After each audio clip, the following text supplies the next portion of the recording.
Bonjour, je suis Charlotte Apieto, la fondatrice de Postadem et aujourd'hui je réponds à la question comment avoir confiance en ses compétences. Alors c'est vrai que quand on change de voie, qu'on se reconvertit, qu'on cherche un emploi dans une autre entreprise ou qu'on crée son entreprise, eh bien on a besoin d'avoir confiance en soi et en ses compétences.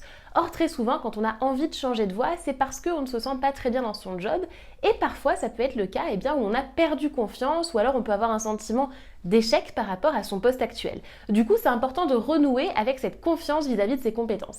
Alors le sujet est très vaste évidemment, mais je vais donner 3 recommandations qui déjà pourront peut-être t'aider à travailler sur ce sujet-là.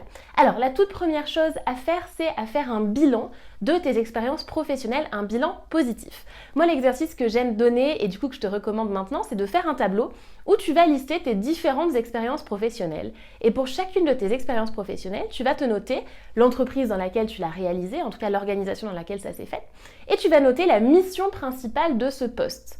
Ensuite, tu vas noter quel était l'enjeu de ce poste, la difficulté du poste. Tu vas te noter à partir de là la solution que tu as trouvée, l'action que tu as menée pour résoudre cette difficulté et du coup les résultats que tu as obtenus grâce à ta solution que tu as trouvée. À partir de là, tu vas pouvoir te noter les compétences que tu as acquises, que tu as développées grâce à cette expérience. Donc à la fois tes compétences, on va dire les soft skills, donc les compétences douces, les compétences relationnelles, comportementales, et ensuite les hard skills, donc tes compétences techniques, tes compétences métiers. Et le fait de séparer les deux, ça va aussi t'aider à voir tout le champ de tes compétences. Donc une soft skill, ça va être par exemple ma capacité à gérer mon stress, ma capacité à négocier, à créer des relations de stabilité avec les clients. Et des hard skills techniques métiers, ça peut être par exemple la maîtrise d'une langue ou d'un logiciel. Voilà, donc c'est vraiment de faire la nuance entre les deux pour t'aider à avoir un spectre large de tes compétences. Et à partir de là, tu vas avoir vraiment étape par étape de ta vie professionnelle les compétences que tu as développées. Donc ça déjà, ça va grandement t'aider sur cette première partie. Ensuite, ce que je te recommande, c'est de voir au-delà de tes compétences professionnelles et de t'interroger sur tes talents. Tes talents, c'est tout ce que tu fais naturellement, plus facilement, mieux que la moyenne des gens. Ça ne veut pas forcément dire que tu es expert du domaine, que tu es le meilleur sur Terre là-dedans, mais en tout cas, tu es naturellement un petit peu supérieur à la moyenne. Et ces talents, très souvent, c'est dur de les identifier pour soi-même, puisque justement, comme c'est naturel chez nous, on ne s'en rend pas compte. Donc, ce que je peux te recommander à partir de là, c'est de faire un travail de feedback, de faire vraiment l'exercice du feedback qui consiste à aller demander des avis autour de toi. La recommandation que je fais généralement, c'est de se tourner vers des personnes avec des profils assez différents. Tu as pu côtoyer par exemple dans ton poste actuel, dans ton poste précédent, donc collègue, ancien collègue, éventuellement manager ou ancien manager. Ça peut être aussi dans ta vie personnelle ou des personnes avec lesquelles tu as eu des projets, ou tu as travaillé sur des projets associatifs, artistiques, etc. Donc vraiment de varier les points de vue sur ce que tu apportes.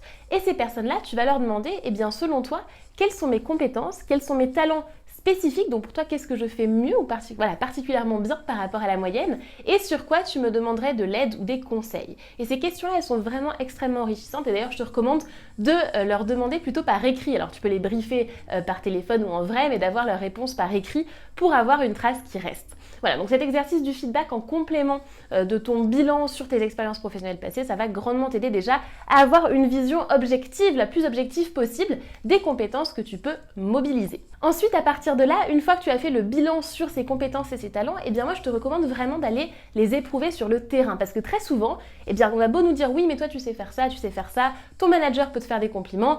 Si tu es comme beaucoup de gens, sur 10 remarques qu'on va te faire, s'il y en a 9 qui sont positives, une qui est négative, tu vas te focaliser sur la négative. Donc du coup, moi ce que je te conseille, c'est d'aller vraiment éprouver les compétences sur lesquelles tu as un petit peu des doutes sur le terrain, d'aller directement les tester. Donc tu peux tout à fait te lancer des petits projets que tu vas faire de ton côté en side project, donc à côté de ton emploi. Ça peut être un projet artistique, ça peut être un projet entrepreneurial, n'importe quel projet sur lequel tu as envie de tester tes compétences. Ça peut être aussi de proposer tes compétences sur des projets associatifs, bénévoles, ou alors éventuellement de travailler avec des entrepreneurs qui se lancent pour filer un coup de main. Ça peut être aussi par exemple d'être sur l'animation d'événements. Moi j'avais fait ça au tout début, c'est que je participais à des événements autour de l'entrepreneuriat et du freelancing et j'allais aider pour une ou plusieurs journées et du coup ça me permettait de tester certaines compétences où j'avais parfois un petit peu un doute, où je voulais alors être vraiment sur le terrain, par exemple sur la création, l'animation d'événements, le fait d'échanger avec des personnes qui étaient a priori dans ma cible, et aussi quand j'ai voulu tester mes compétences compétences et développer mes compétences commerciales, c'est là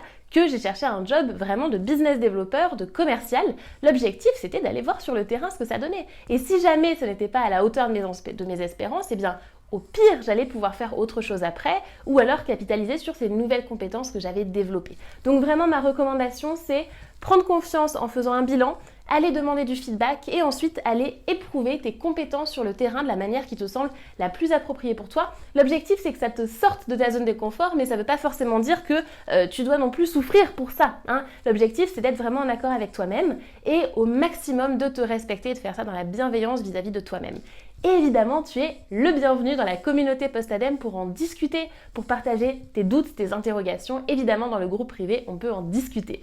Donc j'espère que cette vidéo déjà t'a plu pour poser les bases sur cette confiance par rapport à tes compétences. Et je te souhaite une très très bonne reconversion et je te dis à très bientôt.